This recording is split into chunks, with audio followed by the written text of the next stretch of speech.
My wife was texting her ex for months, while I raised our son alone. She said it was just texting, but I found out she was messaging her ex behind my back for months. I never thought a phone could destroy a marriage. But then again, I never thought I'd be begging my wife to look at me and not the glowing screen in her hand.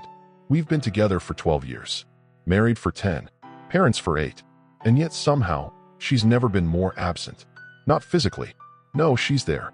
In the room, in the bed, on the couch, but never with me. Not anymore. It started small, subtle.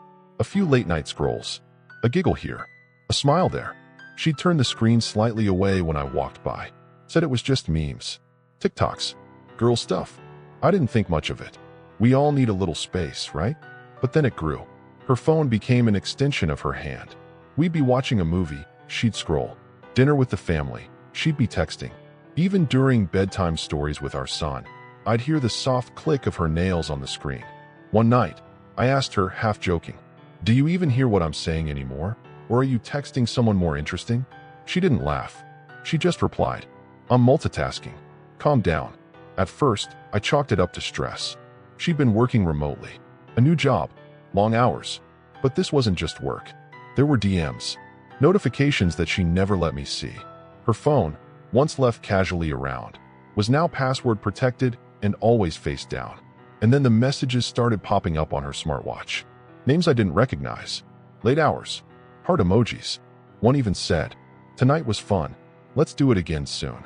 When I asked her who it was, she brushed it off. A co-worker. We grabbed drinks. Stop being paranoid. I wanted to believe her. I really did. But something in her eyes had changed. She wasn't present anymore. Not with me. Not with our son. Not with herself. One night, I put our son to bed alone again. She was taking a call. When I came downstairs, she was on the couch, giggling at her screen. "Is this our life now?" I asked. "You and a phone. Me in silence." She rolled her eyes. "You're being dramatic." I walked out. I didn't even know where I was going. I just needed to breathe. I ended up at my brother's place. Told him everything. He asked me the question I'd been avoiding. "Do you think she's cheating?" I didn't have an answer. Not then, but my heart. It already knew. I came home around midnight. The house was quiet. She was asleep on the couch, phone clutched to her chest. I stood there for a while, just looking at her, wondering, when did we become strangers? The next day, I tried again. "Let's go on a date. Just the two of us. No phones. No distractions." She sighed. "I'm too tired. Work's been insane." I offered to cook. She said she wasn't hungry. I said we needed to talk.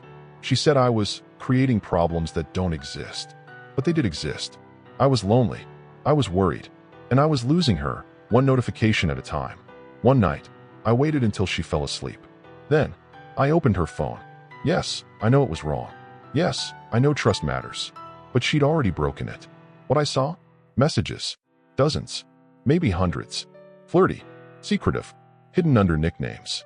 Screenshots deleted. Chat histories cleared. But not all of them. One name kept coming up. Jay. Funny. She didn't know I knew who Jay was. Jay wasn't a coworker. He was her ex. The one she swore she'd blocked. The one she said was toxic, manipulative, and dead to her. But clearly, he wasn't dead enough. Jay. The name hit me like a punch in the gut. Her ex. The one from college. The one she used to cry about when we first started dating. I remember how she once told me. He broke me. Lied. Cheated. I was never enough for him. I was the one who helped her rebuild. I held her through the panic attacks. I proved I wasn't him. And now, she'd welcomed that same man back into her life. While I was sitting across the table, asking how her day went, I didn't confront her immediately. I didn't scream. Didn't throw the phone. Instead, I died quietly inside. For a few days, I went numb. I still took our son to school. Still made breakfast. Still smiled through the fog. But everything tasted like betrayal. She noticed I was quieter, less affectionate. And for once, she was the one asking, "Are you okay?" Oh, the irony. I waited for the right moment. It came on a Saturday. Our son was at his grandparents'. She poured herself a glass of wine and asked if I wanted to watch something. I said, "Sure. But first, I need to ask you something." She looked at me, half curious, half wary. "Who is Jay?" Silence. Then a pause. Then that flicker of guilt in her eyes. Quick, but sharp. "Just an old friend." We reconnected. It's nothing. I kept my voice calm. Flat. You said he broke you. You said he made you feel worthless. So why is he sending you hearts at 1 a.m.? Her face changed. Like the mask dropped. All the excuses were loading behind her eyes, but she couldn't pick one fast enough. She said, "You went through my phone?" I didn't even flinch. "Don't change the subject." She snapped. "Nothing happened. We just talk. Sometimes. He checks in. That's all." I pressed harder. "Do you flirt?" "Sometimes. But it's harmless." "Do you delete messages?" "Because I know you'd overreact." "Did you see him in person?" She hesitated. "Only once." Boom. There it was. "Where?" I asked. "We had coffee." "Did you kiss?" She shook her head. "No." But I didn't believe her. Not because I knew, but because everything in her posture screamed lie. I stood up. Paced. My hands were shaking. She tried to reach out. "Don't touch me." That's when the tears came. I didn't mean for it to go this far. "Go this far?" I snapped. "You emotionally cheated on me for months. You shared jokes, photos, feelings with a man you used to love, while I sat here believing we were just tired, overworked, stressed." "I was lonely," she shouted.